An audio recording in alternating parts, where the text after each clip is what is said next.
你好你好 ქართულ სკოლებში დამტკიცდება ჩინურის, როგორც მეორე ენის სტანდარტი.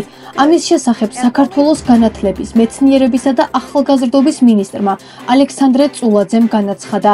მან აღნიშნა, რომ საქართველოში ჩინურის, როგორც უცხო ენის სტანდარტი ამ დრომდე არ არსებობდა და ამიერიდან აქტიურად დაიწყება ჩინურ ენასთან დაკავშირებული სასწავლო რესურსების განვითარებაზე მუშაობა.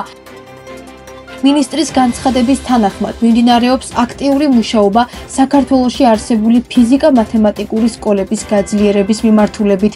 მისი თქმით, აღნიშნული სკოლების ინტელექტუალური რესურსი გამოყენებული იქნება სხვა სკოლებში ფიზიკისა და მათემატიკის სწავლების გაუმჯობესებისთვის. ხედვის თანახმად, ჰუმანიტარული მიმართულების გაძლიერების მიზნით ლიტერატურისგან დამოუკიდებლად ცალკე დამტკიცდება ქართული ენის სტანდარტი, რაც ხელს შეუწყობს მოსწავლეებში ქართული ენის ცოდნის გაღრმავებას.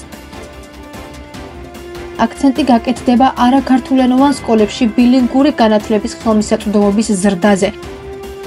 ჰუმანიტარული განათლების ხელშეწყობა კიდევ უფრო გააღრმავებს მოსწავლეებში პატრიოტულ ღირებულებებსა და ეროვნულ ფასეულობებს. ახალი მიდგომის მიხედვით საშუალო სკოლის დონეზე ორი მიმართულება იქნება შეთავაზებული. აკადემიური მიმართულება სტუდენტებს შეეძლებათ უფრო ღრმად შეისწავლონ მათთვის საინტერესო თემები და პროფესიული ორიენტაცია. სტუდენტების სწავლას ინტეგრირებული პროგრამით გააგრძელებენ და სერტიფიკატთან ერთად მიიღებენ პროფესიულ დიპლომს.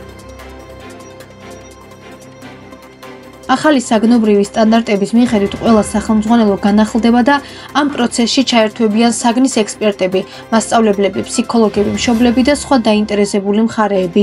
ეს გახდის პროცესს უფრო გამჭვირვალესა და ინკლუზიურს, ნათქვამია განცხადებაში.